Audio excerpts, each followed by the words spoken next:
ખબરોમાં બન્યા રહેવા માટે બેલ આઇકોન દબાવો અને એબીપી અસ્મિતાને સબસ્ક્રાઇબ કરો. મારું શહેર મારી વાતમાં એબીપી અસ્મિતાની ટીમ પહોંચી અમદાવાદના વિરાટનગર વિસ્તારમાં, જ્યાં સ્થાનિકોની શું સમસ્યા છે તે અમારા સંવાદદાતાએ જાણવાનો પ્રયાસ કર્યો. અમદાવાદ શહેરના વિરાટનગર વોર્ડમાં આવેલ સિદ્ધેશ્વર પાર્ક સોસાયટી ખાતે અમે ઉપસ્થિત છે ને અહીંયાના રહીશો આપણી સાથે છે. તેમને પૂછીશું કે આખરે ચૂંટણી નજીક છે ત્યારે કાઉન્સિલરો તરફથી કેવા પ્રકારની સહાય તેમને કરવામાં આવી છે, કારણ કે અહીંયા આગળનો જે રોડ છે તે એટલી તૂટેલી હાલતમાં છે.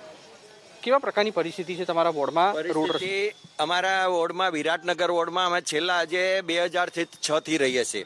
2012 પછીનો આ રોડ બનેલો નથી. અમે રજૂઆતો કરી છે તો ત્યાં આગળ એવું બોલે છે કે રોડ બની ગયો છે, અને છેલ્લે આ રોડ મંજૂર થયો છે તો અધિકારીઓ અમને કોઈ જવાબ આપતા નથી. અને છેલ્લા લોકડાઉન પહેલાનો રોડ મંજૂર થઈ ગયેલો હોવા છતાં પણ અમે આપણે કોર્પોરેટરને ફોન કરીએ છીએ, ધારાસભ્યની ત્યાં અમે લેખિતમાં અરજી આપેલી છે અને રૂબરૂ જઈ આવ્યા છતાં પણ અમને કોઈ જવાબ નથી મળતો. છેલ્લે અમારે મીડિયાનો સહારો લેવો પડ્યો છે. એટલે માટે અમારો રોડ તાત્કાલિક બને. અમને અમારા એરિયામાં કંઈ કોર્પોરેટરો કોઈ ધ્યાન આપતા જ નથી. એમ સમજો, એક સમજો ભાજપના એક બેન છે અને એક કોંગ્રેસના બે અધિકારીઓ, તો બે કોર્પોરેટરો તો અમારા એરિયામાં કોઈ ધ્યાન આપતા નથી. મહિલાઓ પણ છે આ તરફ, તેમની સાથે પણ વાત કરવાનો પ્રયાસ કરીશું. બેન, કેવા પ્રકારની તકલીફ પડે છે અહીંથી નીકળતા હોય? કારણ કે રોડ છે તે એક તરફ, એટલે તમારા જે મકાન છે તેની આગળના ભાગે રોડ જ નથી. તકલીફ કેવી પડે? यहाँ पानी भरा जाती है. 10 साल से रोड पास हुआ है, अभी तक बनाया नहीं. यहाँ कितने एक्सीडेंट हो गई है, कितने आदमी गिर गया है. मेरी बेबी खुद गिर गई थी, उसका पाँव में तकलीफ है.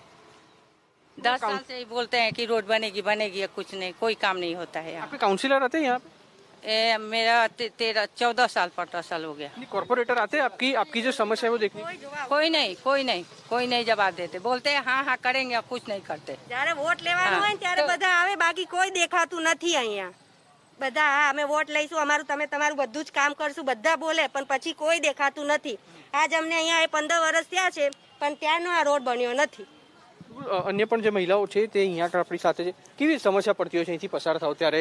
રોડ મુખ્ય એક કહી શકાય કે લોકોને અવર જવર માટેનું સાધન હોય છે, પ્રસાધન હોય છે. ત્યારે એક્સિડન્ટ થાય, લોકો પડી જાય, ગમે તે બમ્પ નથી. અહીંયા સ્કૂલ બી છે, બરોબર, એ છોકરાઓને બી તકલીફ પડે છે. બધા આવી જાય કરે એમ, અને બધા કોર્પોરેટરો આવે, બધા આવી જાય એમ કહે છે ખરા કે અમે બનાવીશું, પણ કોઈએ આજ સુધી ધ્યાન આપ્યું જ નથી.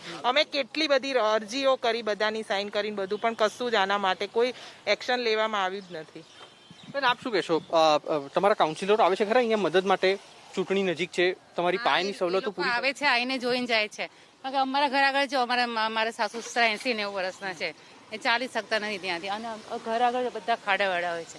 પુરાઈને બધું કરે તો પાછા આવીને ખોદીને જતા રહે છે, એવું કરે છે. અને ચાલવાની અમારે પોતે હું સિલાઈનું કામ કરું, અમારા ઘરાકને આવો, બિચારા 2-3 તો ઘરાક પડી ગયા હતા. એટલે કોઈ આવે છે, ખાલી જોઈને જાય છે, પણ કોઈ કરતું નથી કશું. અહીંયા આગળ ખોદકામ કરીને જતા રહે છે, એવું કરે. ટેક્સ તમે પણ ભરતા હશો તો આખી કોર્પોરેશનનો અમારો ટેક્સ 900 રૂપિયા હતો, એના 1800 રૂપિયા ટેક્સ થયો. એના માટે અમે સુવિધાના માટે મીંડું. આજ સુધી અમારા રોડ ઉપર કોઈ સુવિધા જ નથી. ગમે એટલા અમે ફોન કરીએ, ગમે એટલા કોર્પોરેટરને જાણ કરીએ, પણ એના માટે ખાલી વોટ લેવા માટે જ આવે છે. આના માટે અમારે અધિકારીઓ સમજો મોટા, જો ધારાસભ્યથી મોટું કોઈ હોતું નથી. જો એનું જો કોર્પોરેશનના અધિકારીઓ માનતા ન હોય તો અમારું ક્યાંથી માને? આ પ્રકારની સમસ્યા છે. આ જે બાબત છે તેનો કાઉન્સિલર પાસે પણ જવાબ લેવાનો પ્રયાસ કરીશું, પરંતુ અત્યારે અહીંયાના જે લોકો છે તેની સમસ્યા છે મુખ્ય રોડની, અને તેના કારણે અહીંયાના જે સ્થાનિકો છે તે ભારે ત્રસ્ત જોવા મળી રહ્યા છે. કેમેરામેન અજય પાંડે સાથે કુશાંક સોની, એબીપી અસ્મિતા, અમદાવાદ.